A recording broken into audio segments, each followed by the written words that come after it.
मित्रों, महाकुंभ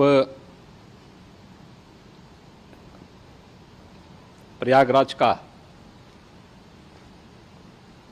आज मौनी अमावस्या का मुख्य स्नान है और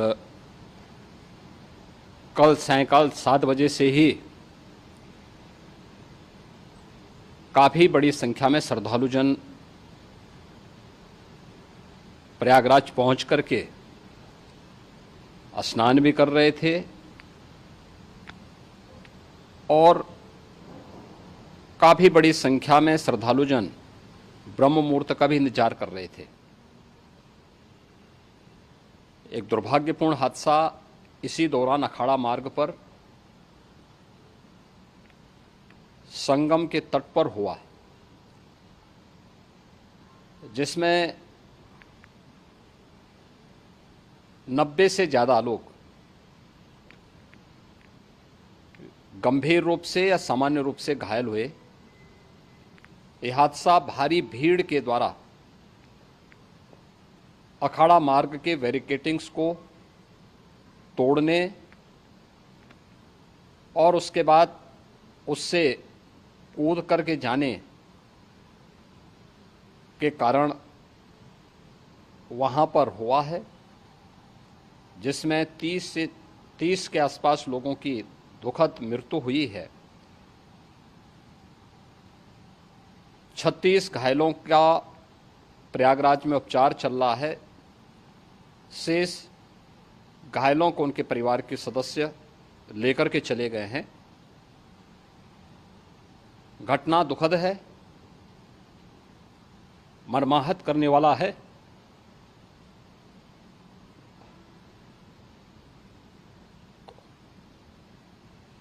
उन सभी परिजनों के प्रति हमारी पूरी संवेदना है। हम लोग रात्रि से ही लगातार प्रशासन के संपर्क में हैं। मेला प्राधिकरण, पुलिस प्रशासन, एनडीआरएफ, एसडीआरएफ,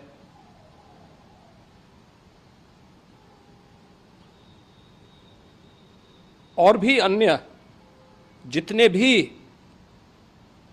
व्यवस्थाएं हो सकती थी उन सबको वहां पर तैनात किया गया है। परिणाम उसी का है कि हादसे के कुछ ही देर के बाद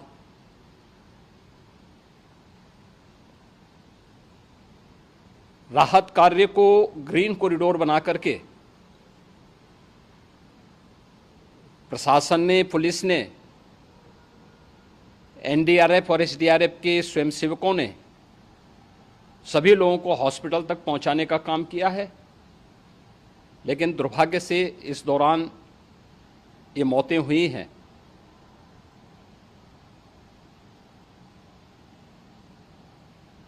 स्वाभाविक रूप से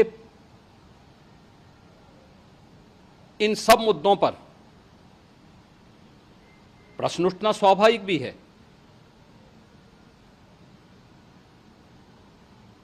उपचार के बाद बहुत सारे लोग अपने परिवारजनों के साथ जा चुके हैं, उनके परिवार के लोग ले जा चुके हैं। जो बाकी बच्चे हैं उनका उपचार चल रहा है। उपचार के सारे इंतजाम वहाँ किए गए हैं।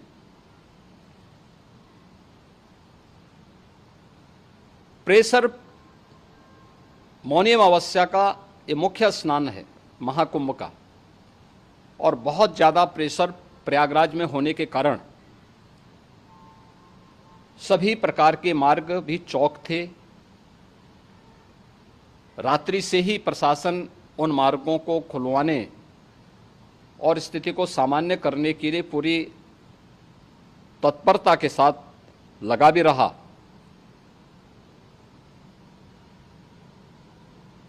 ये सभी घटनाओं के बाद, ये जो हादसा हुआ है, इस हादसा के बाद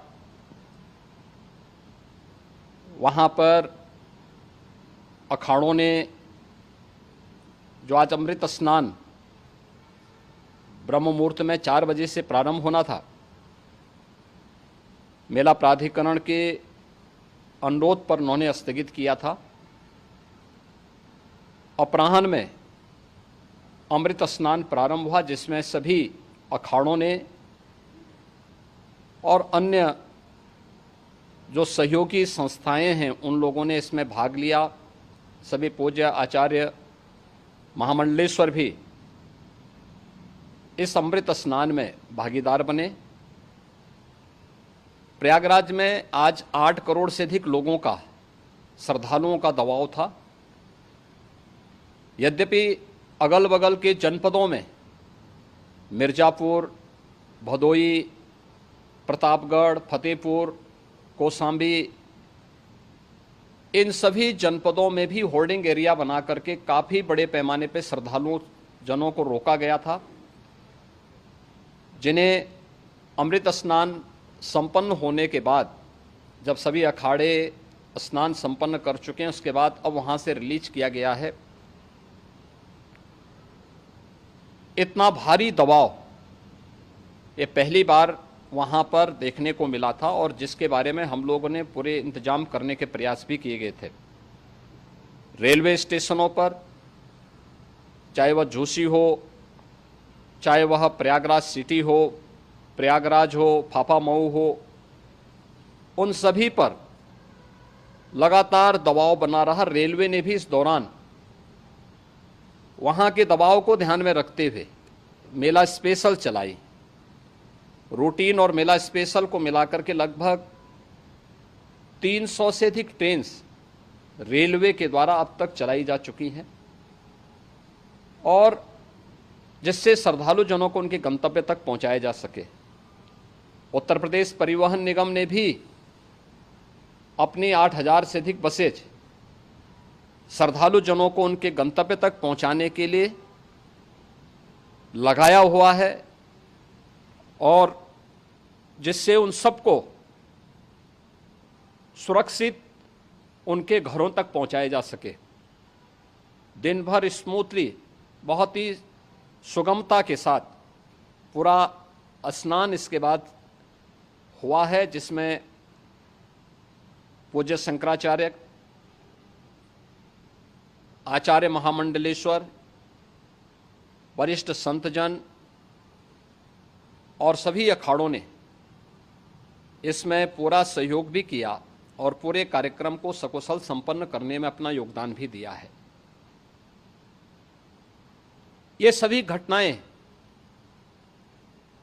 मर्माहत करने वाली भी हैं और एक सबक भी है, लेकिन हादसे के तह में भी जाने की आवश्यकता है। और इसी दिशा से सरकार ने भी तय किया है कि हम इसकी एक जुडिशियल इंक्वायरी भी करेंगे, क्योंकि कई बार रिव्यू होने के बाद स्थानीय स्तर पर हर प्रकार की सतर्कता के बाद आखिर कहां से ऐसे हादसे फिर भी होते हैं और हुए हैं।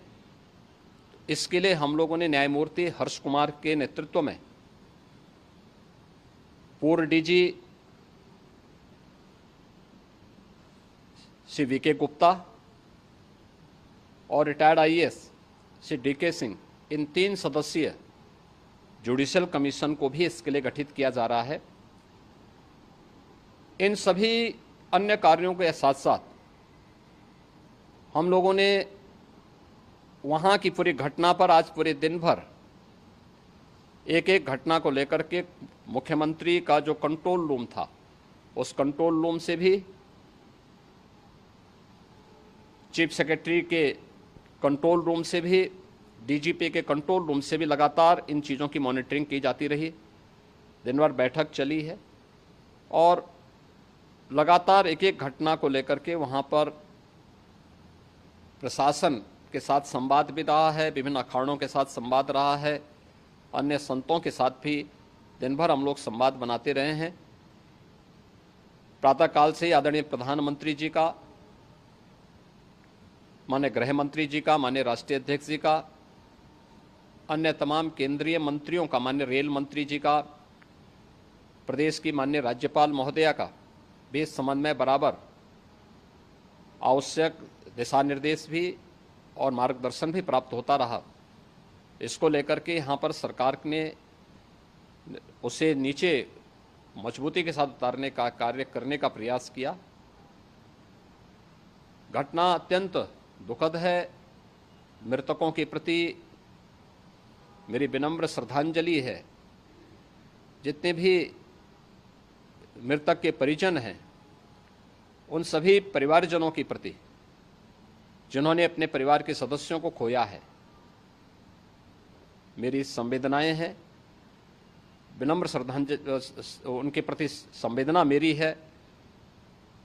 और इस पूरी घटना की हम लोग न्यायिक जांच करवा करके इसकी तह में भी जाएंगे। इसके अलावा पुलिस के स्तर पर भी अलग से हम लोग इसकी एक अलग से भी जांच करवाएंगे कि आखिर कहां पे ऐसे हादसे किन कारणों से हुए हैं, क्योंकि पहले से इस बारे में हम लोग, हमारी रणनीति थी कि इतनी बड़ी संख्या में श्रद्धालु वहां पर आएंगे। मृतक के परिजनों के प्रति हम प्रदेश सरकार की तरफ से, जिन्होंने इस हादसे में अपने परिवार के सदस्यों को खोया है, वहां पर मेला प्राधिकरण के पास वो पूरी सूची है, उन लोगों ने उसको वहां पे जारी भी किया है। मैं उन सब के प्रति अपनी संवेदना भी व्यक्त करता हूं और परिवारजनों को हम प्रदेश सरकार की तरफ से 25-25 लाख रुपए की आर्थिक सहायता की घोषणा भी कर रहे हैं। और न्यायिक आयोग इस पूरे मामले को देख करके एक समय सीमा के अंदर राज्य सरकार को अपनी रिपोर्ट देगा और इसमें आने वाले समय में या आने वाले स्नान के लिए भी हम और कैसे व्यवस्था को और सुदृढ़ किया जा सकता है, इसके बारे में भी कल मुख्य सचिव और डीजीपी स्वयं एक बार प्रयागराज जाकर के उन सभी मुद्दों को देखेंगे। आवश्यकता पड़ती है तो फिर इसमें, यद्यपि आज प्रदेश सरकार के तमाम वरिष्ठ अधिकारियों को हम लोगों ने अलग अलग स्थानों पर वहाँ लगाया गया था और वे सभी पूरी तत्परता के साथ, प्रमुख सचिव नगर विकास वहीं थे, पीडब्ल्यूडी के प्रमुख सचिव भी वहीं पे थे, पावर कॉरपोरेशन के चेयरमैन भी वहीं पे मौजूद थे, जिन एक एक मुद्दों पर वहाँ पर वे लोग लगातार निगाह रखे हुए थे। लेकिन दुर्भाग्यपूर्ण घटना और ये मर्माहत करने वाली घटना है। मैं सभी उन पुण्य आत्माओं के प्रति अपनी विनम्र श्रद्धांजलि अर्पित करता हूँ।